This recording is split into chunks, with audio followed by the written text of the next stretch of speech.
me that the letters are real, that I'm not hallucinating like she claims. In fact, I've tried to prove to everyone that someone was watching me and leaving me letters. No one believed me. They think it's just the ramblings of a woman gone mad.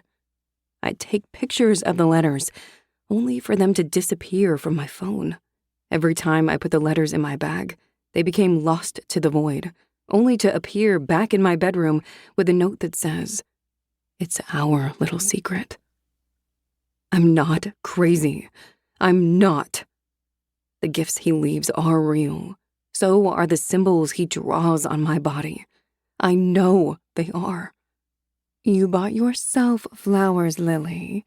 You just forgot about it," Dr. Mallory said, even though I've never been fond of flowers. When I told her about the symbols, she explained, "You must have been sleepwalking and drew them on yourself." I thought she was right, because the man never visited when I stayed with Evan, either at his place or mine. I used to wake up in the morning or in the dead of the night with Evan by my side, and my body would be free from the marks the faceless man would leave.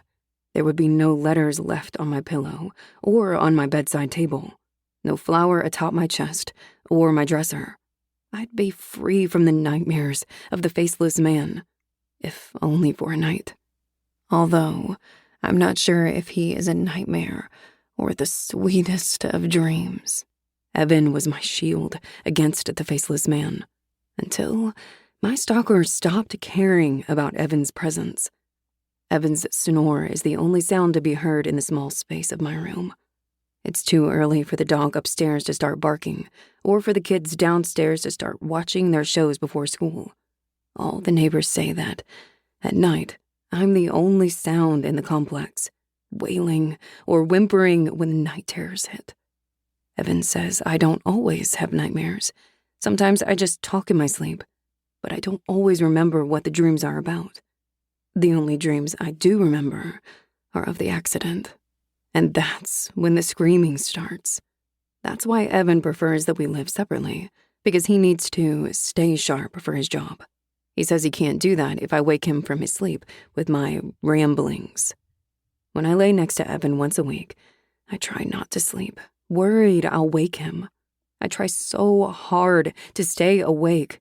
I swear I do. But Dr. Mallory's medication always puts me to sleep, even for just a few hours. Inching the blankets down my bare legs, I creep across the room, not daring to look down at my body until the wooden panels beneath my feet turn to cold tile, and the dull, luminescent light of the bathroom glares down on me.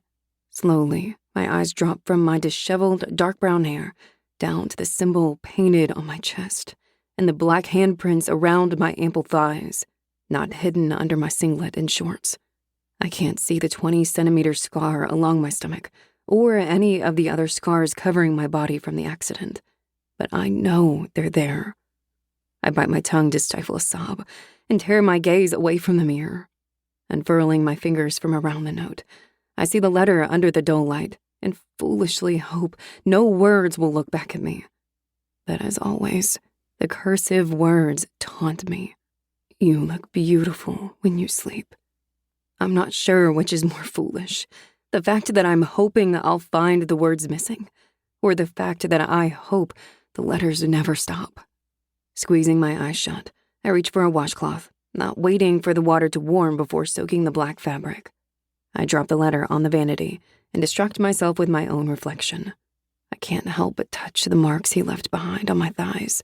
The mark left behind is far larger than my own hands, which is just more proof that I'm not crazy.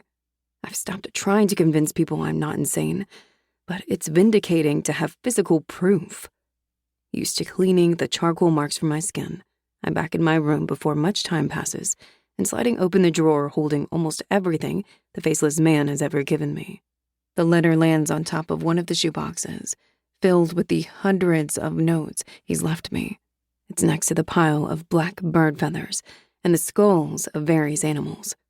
I can't bring myself to throw any of them away, as some kind of tangible proof that I have not lost all of my sanity.